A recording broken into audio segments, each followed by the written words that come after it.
How about now? Is it just when it sits there for a minute, or is it just right now? It sounds good? Does it sound good now or no?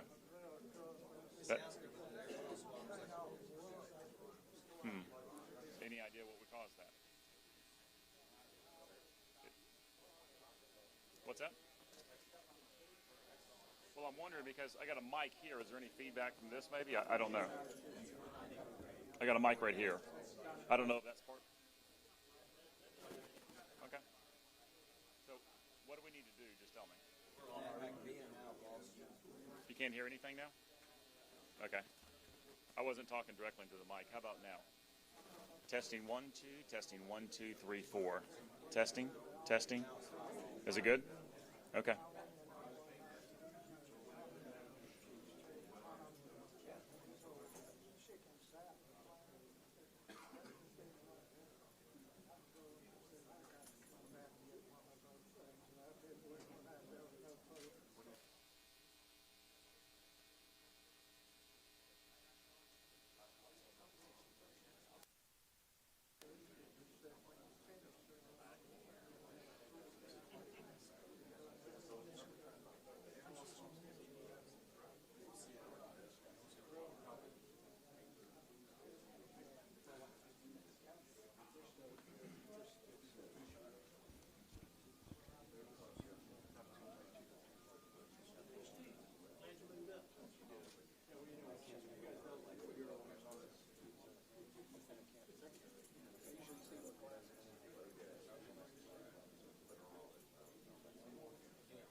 So here's what I did.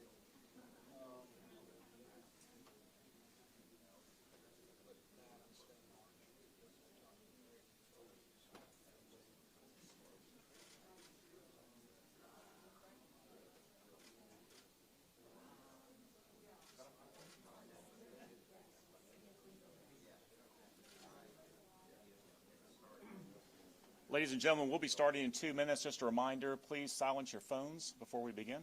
Thank you. About 2 minutes.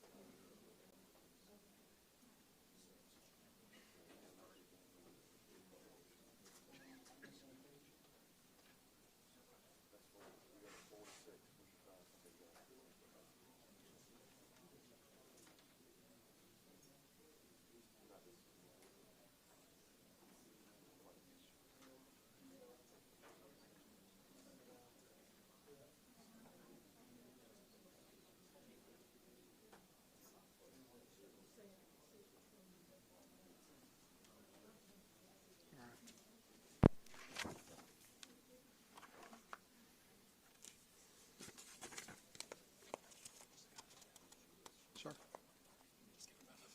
Yeah. I'm just making sure my pages are aligned here.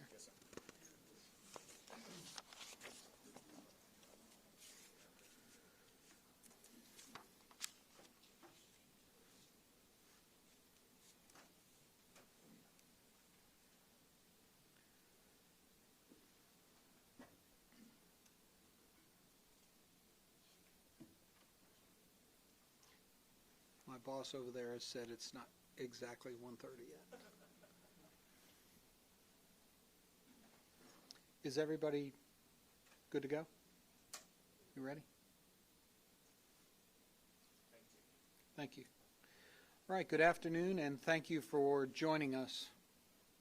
I'm pleased to announce that we have made an arrest of the suspect in the murder of 80-year-old Alice Hainsworth Ryan in her Cleveland Park home on Woodland Way nearly 31 years ago. We know the time in between has been painful for the family, and we are elated to bring some closure for them and justice for Miss Ryan. On the afternoon of October 8, 1988, Miss Ryan returned to her Woodland Way home after receiving chemotherapy treatment at a local hospital. After assisting her mother into the home, Miss Ryan's daughter, Catherine, left to run a few errands around 2:30 p.m. Less than an hour later, Catherine returned to the home and found her mother's car missing from the garage and the rear door of the house forced open.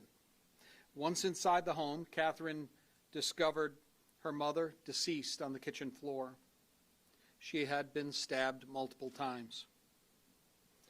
In the weeks and months that followed, investigators worked tirelessly to identify the person or persons responsible. These efforts included talking with friends, family, neighbors, analyzing pieces of evidence, and following up on tips received from the community. And there were many, many tips. However, despite the police department's best efforts, the killer eluded investigators, and this case went cold. For over 3 decades, many dedicated detectives have worked to find answers for the Ryan family. Teams of investigators, then and now, have been committed to finding the evidence or the information needed to bring the killer to justice. Many of those folks are in this room today.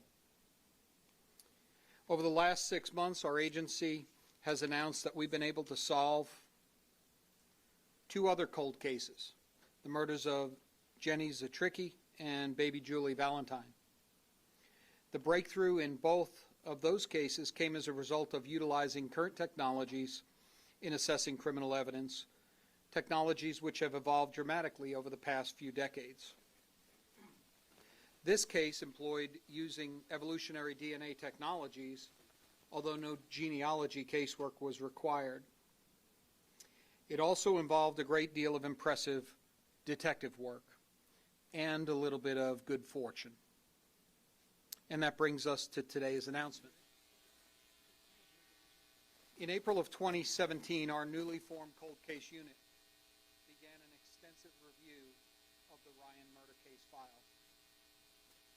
In August of 2017, cold case detectives began reviewing case evidence in conjunction with State Law Enforcement Division agents. This included physical evidence from inside the house and evidence collected from Miss Ryan's car, recovered soon after the murder and a short distance from her home. Upon reanalyzing an item recovered in the interior of the car, SLED analysts were able to extract a full DNA profile capable of being uploaded to the South Carolina State DNA database and the FBI's Combined DNA Index System, more commonly known as CODIS. And this produced our first big break in the case. In November of 2017, GPD investigators were notified of a CODIS hit to a matching DNA profile. The DNA profile belonged to a 50-year-old man living in Americus, Georgia, who was also a registered sex offender. In December of 2017, investigators traveled to Georgia to speak with the man believed to be the source of the DNA profile retrieved from the crime scene evidence. Officers interviewed the man and, upon service of a search warrant, collected buccal swabs of saliva for further forensic analysis to confirm his DNA match to the evidence profile taken from Miss Ryan's car. During conversations with the suspect at a police station in Georgia, he informed investigators that he had lived in Greenville, South Carolina at the time of the murder, in close proximity to both the Ryan home and where her vehicle was recovered shortly after her murder. For the next several months, the cold case team tirelessly continued their work, conducting interviews, evaluating evidence, and seeking more information about the man identified by DNA. In February 2019, investigators moved forward with criminal charges to include possession of a stolen vehicle and accessory after the fact of a felony to murder. These were based on the totality of the circumstances, including known timelines, physical evidence, witness statements then and now, and the subject's own admissions. arrested in Georgia on February 15, 2019. The suspect waived extradition from Georgia and was transported back to Greenville by GPD detectives. With my approval, the police department did not publicize this arrest. Investigators still needed time to continue their investigation. Releasing information about this individual would not allow detectives the ability to corroborate statements provided by witnesses and informers. Since the time of his arrest, over 30 additional interviews have been conducted by cold case detectives. One of these interviews provided the breakthrough that we needed. An acquaintance of the suspect revealed detailed information the suspect described about the murder of Alice Ryan, to include method of entry, injuries inflicted, area of the encounter, location of evidence, and the timeline of events. This information was knowledge that only a person who was at the scene of Alice Ryan's murder would know, and was provided separately by the suspect, whose DNA was recovered from inside Miss Ryan's vehicle within a very short time after her murder. This information, supported by the DNA evidence and suspect admissions, provided the critical missing pieces for this puzzle. And as a result, the Greenville Police Department has today formally charged 51-year-old Brian Keith Munns of Americus, Georgia, for the brutal murder of Alice Haynesworth Ryan. These charges include murder, burglary, armed robbery, possession of a weapon during a violent crime. Brian Munns will remain in the Greenville County Detention Center with no bond.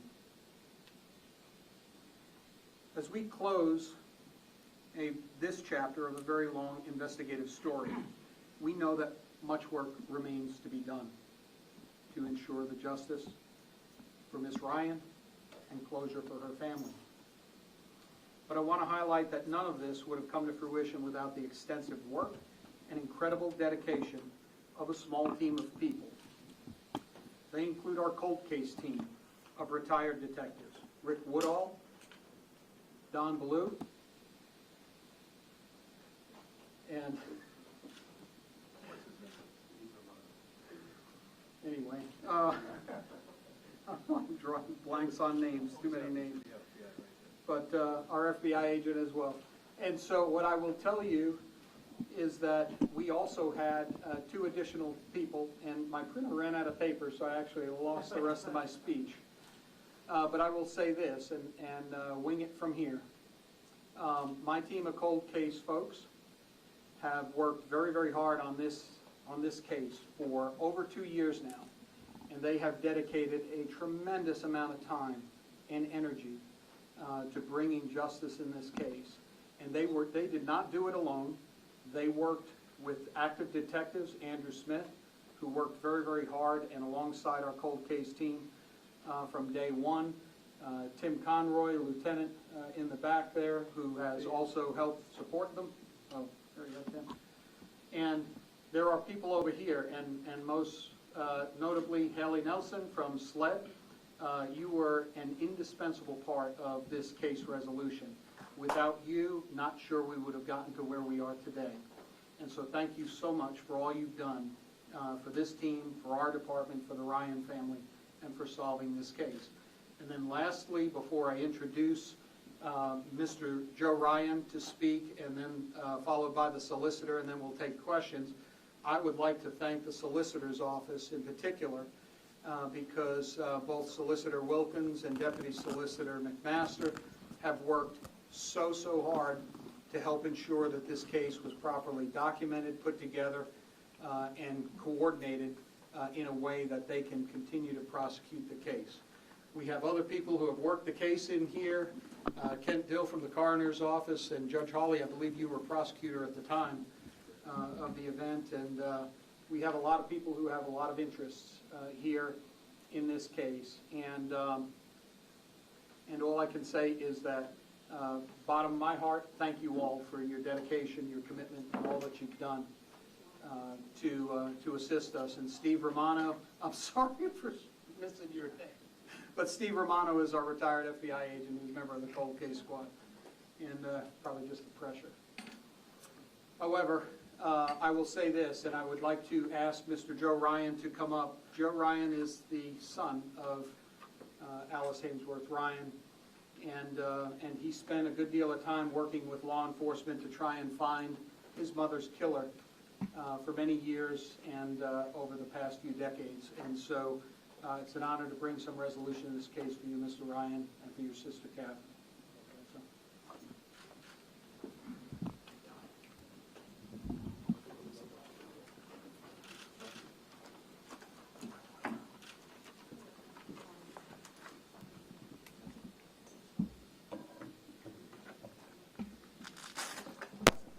This is all about perseverance and steadfastness.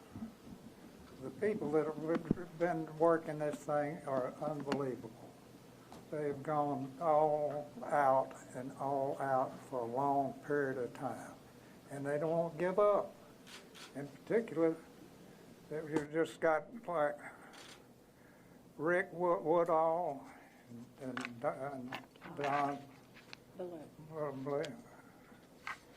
They just go and go and go and when we probably, I've been in some place, go, but anyway, they just a day and an hour, they just go from everywhere around. And he called us continuously, keeping things up with us around and keep us up there, and they knew that we were working, and I mean nothing stopped their endeavor in keeping it up. And this has gone on like, 18 years, something like that, and we're still doing it. So we would like to thank everyone who has worked on this case for all of his times, and pride of being a dictator, Greenville Police Department, and keeping up of all safe. We've also been marked by the effect of whatever we have put forth. Thank you for Chief Miller for what he has done and for the growing of Greenville forward and doing such an outstanding job. Thank you all for everybody that is involved in this thing. Thank you, thank you, thank you, thank you. It's a big, big thing out.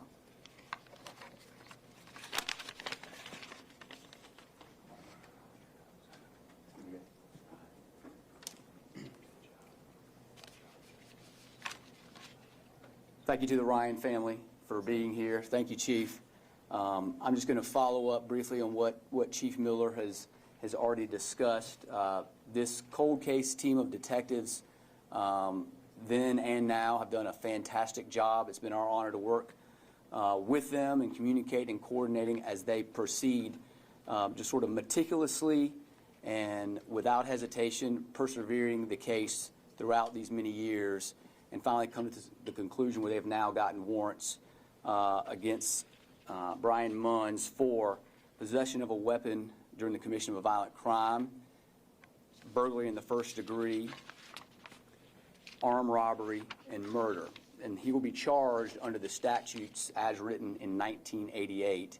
And now the Solicitor's Office, myself, and Deputy Solicitor William McMaster will now formally have the case, and our intent is to prepare this case and get it ready for trial as soon as possible. We'll be using the statutes as written in 1988 and everything that goes along with that to pursue these cases. As with any cold case, you have issues of time. Fortunately, these detectives have done an amazing job maintaining and preserving evidence in an adequate way. And we look forward to presenting our case to a jury if need be. We will be prepared to do that in this case and hopefully give some closure to the Ryan family at the appropriate time. Other than that, the case will then proceed as any other case would in our office, just like they all are, and it will be prepared and presented in the same way, and we look forward to doing that. Chief, any questions you want to take? Is there a specific reason why you're, I guess, treating this as under the statute written in 1988? Sure. So legally, we know the murder occurred in 1988, and so Mr. Munns legally, therefore, will be charged under those same statutes at the time of the murder. Now, there could be some sort of weird legal issues that may come up regarding that, but that would be sort of a later issue as far as parole and things like that. But as far as the elements of the crime, they're very similar to today's statute, but they'll be under those statutes in 1980 because that's when the crime occurred. Are you planning to pursue the death penalty in this case? We are not pursuing the death penalty in this case. Why not? There's a multitude of reasons why not, and that can be a conversation for another time. But at this point today, our intention is to not seek the death penalty.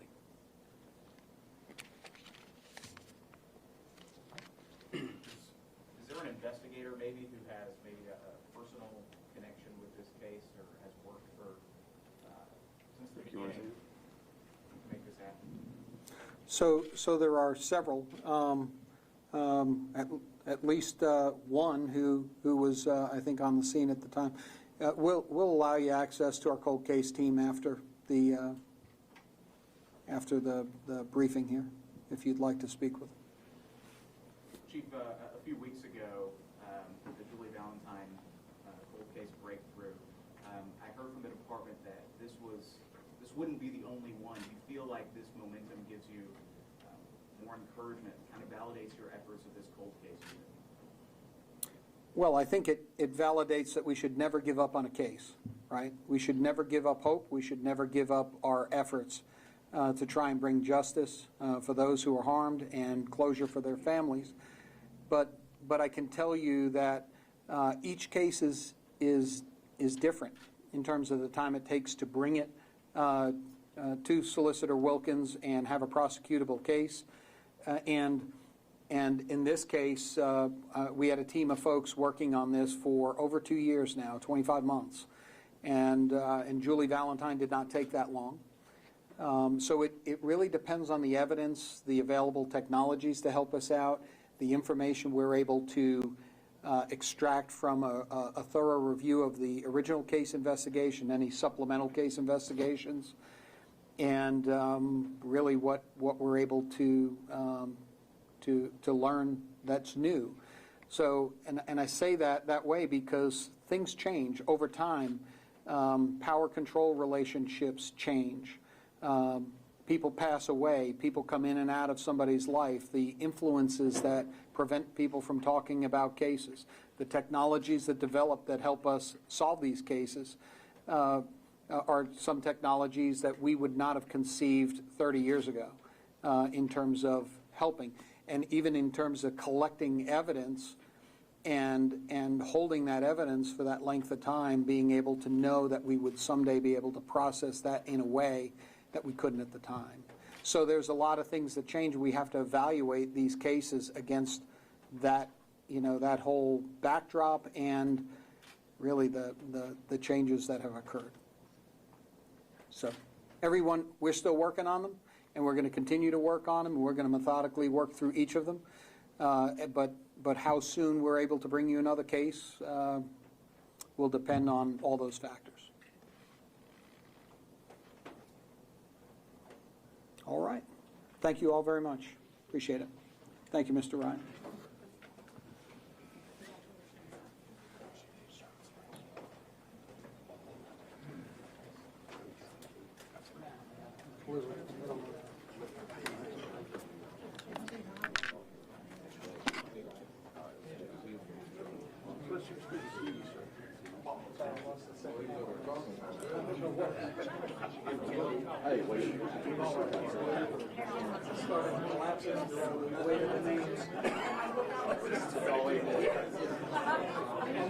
I'm under pressure, and I know this. Probably off by 10. Thanks, appreciate it. Started to got some sunglasses, and then I realized I had